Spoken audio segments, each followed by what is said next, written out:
Well, the moral of that tale is that sometimes you have to look outside of your industry for inspiration. But how do you know where to look? Well, let's ask this week's Board of Directors. Steve Strauss joins us again. He's the author of the bestseller Small Business Bible. He's a columnist for usatoday.com and a frequent speaker for business organizations around the world.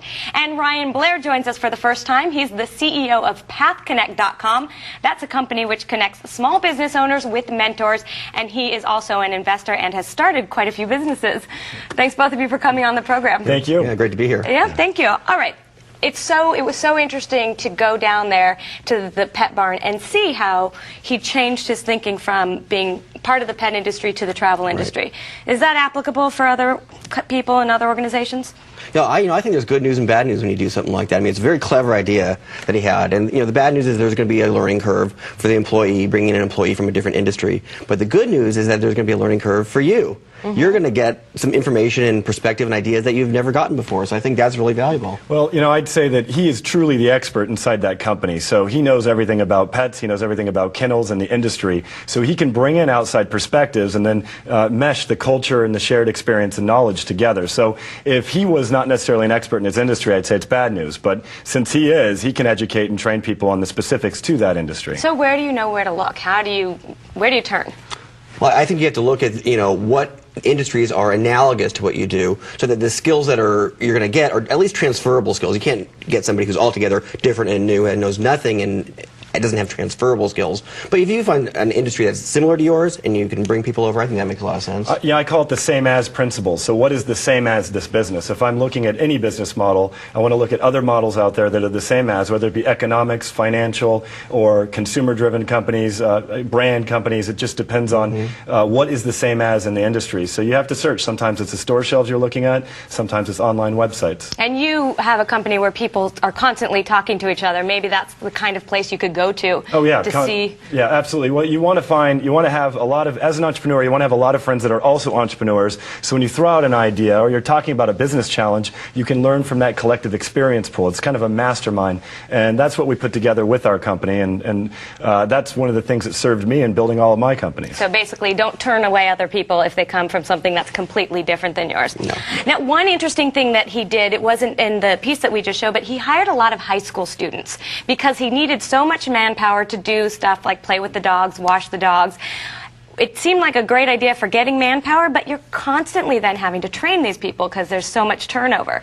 Is that a good idea? How do you weigh? I've worked with high school students as interns, and I've had high school students as part of my organizations, but there is a very expensive management and training burden associated with that, and it just has to be understood deeply in the organization. Well, I think that's true, but hiring high school students worked for a guy named Ray Kroc, right, who invented McDonald's.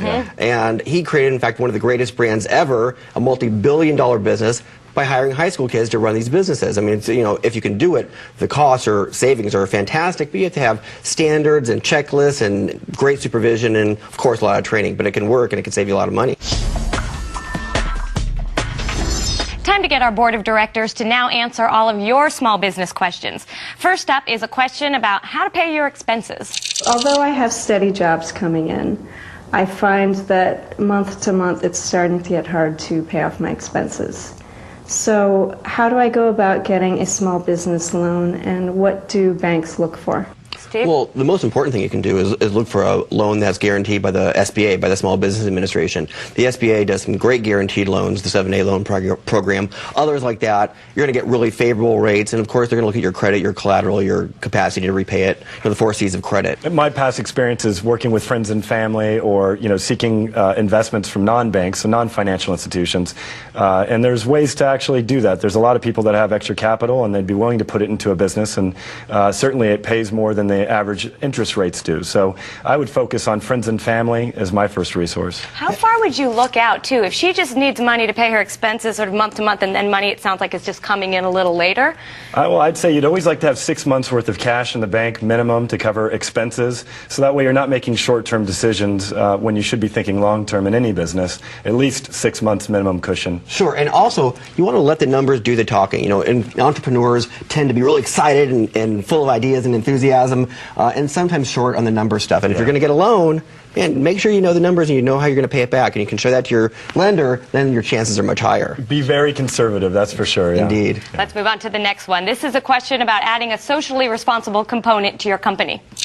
We are a for-profit Delaware incorporated company, and I'm interested in starting a non-profit foundation as part of the company. What is the right way to do a 501, I think it's 501c3?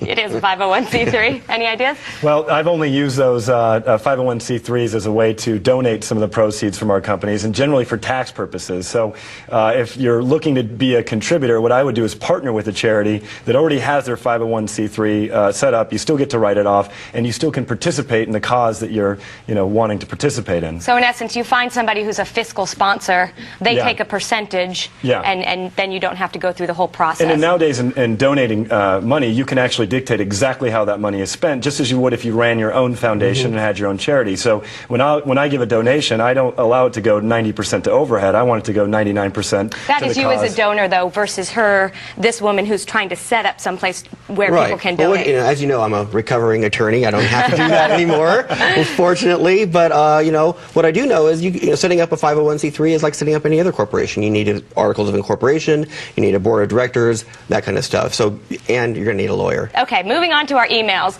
This first one keeps up with our pet motif that we have today. It comes from Sam Bodie, and he writes, I truly think I have the best cat toy in the world. I have a website, but I don't think anyone can find it. Do you have any suggestions? Well, look, search engine optimization, SEO, is very complicated. We don't want to get into it here. But the key is to think about the keywords that people are going to type in to their search engine to find your website. My brother recently wanted to find some great earplugs. He was traveling on a plane, so he typed in the best earplugs in the world. And you know what? Up came the best earplugs in the world. So somebody had done some great research on keywords, and I think that's what you have to do. I mean, there's two things. One is the amount of exposure, but then two is the amount of conversion. Some people are looking for millions of web traffic per month, but the truth is if you just converted 100 people per month into your product or service, you'd probably be very happy. So I'd focus more on the conversion side of it than the exposure generally. All right, I'm going to do him a little favor and tell everyone out there that it is www.polecatpoll.com. You are so nice. We'll do a little help for him. Okay, this next email comes from Greg Kane. He has some contracts already in place for his startup, but suddenly has some money issues. He writes, my main financial backer has backed out. I need $7,000 to $10,000 ASAP, but I have bad credit. I'll make a minimum of $20,000 profit the first year, and I'm willing to give up 20% of my company. So where does he go? I mean, right away he needs some money. 20% for $7,000. It's not a very good Maybe deal. he needs to go to you. The dreaded cash credits. People face it all the time. But if he has a contract in place, that's valuable. He can get a loan against the contract. The contract would be collateral, I would think. Well, when you need money, it's hardest to find, and that's the unfortunate side of it. So, once again, look internal, friends, family, associates, maybe even employees to pool their funds together. 20% for 10 grand that's a steal if it's a good business. That's So right. is he being too generous then, probably? Far too generous, and he might even want to just get a loan. Not an equity loan, but a debit loan. Far too generous. Yeah. Okay, let's go into our fishbowl here. Dip again, and the question is, how do I pick a name for my business? I'm going to start with you because you've named quite a few businesses. I got two answers to that question. One is I always like to find one that I have the .com available on it, so that way for marketing purposes. But then two, you want something that that actually is fun, that's 2 syllables or less if you can help it, something that people can pronounce. So it's very difficult to name and spell, and phonetically it sounds like it is. And then the second answer to the question is use your mother's maiden name and the street you grew up on. Isn't that your porn name or something like that? Well, can I just add one more thing to that? And that is, for the small business, you want to create a strong brand. And the best way to create a brand for a small business is how you name the business, what you name the business. So if you can think about what your brand is and the benefits you're going to offer, and you put those together in a brand, in a name, for example, Jiffy Lube, or Quickie Mart, or something like that. So you tell the benefit, you tell your brand, that's how people are going to find out who you are and what you're all about. Would you suggest hiring one of those naming companies? Unless only if you're bad with words. Okay. Yeah. And if you have a lot of extra cash. Yeah. They're expensive, right? Okay, quickly, we're going to go to the next one. And the question is, how do you manage a sales force? Well, Salesforce is kind of like herding cats. It's almost impossible to effectively manage them all the time. But the way you do that is obviously through constant training, constant motivation, and constant tools and new systems for conversion and new systems for marketing and so forth. So, ultimately, the best way to manage a sales force is to keep them productive and keep them in activity mode, so that way they constantly have new clients to be in front of. Should you have events once a year where you get everyone together? Oh, absolutely. But creating a team is great. I mean, we're all in sales in one way or another. And in fact, most small businesses probably don't have sales forces. They're 1 or 2 or 3 people. Maybe they have 1 salesperson, but we're all in sales. So I think if you're going to manage a sales force, you have to manage yourself. Having a great elevator pitch like we saw today. So you're pitching to your staff as well as to investors. You have to know what you're going to say and say it well and be believing in it. Okay, thanks so much, you guys. This is great advice. And stay here because we're bringing you back later. Thanks. If you have a small business question that you need help with, just send us an email and we will get our panelists here on the show to give you their advice. Just address your email to yourbusiness@msnbc.com.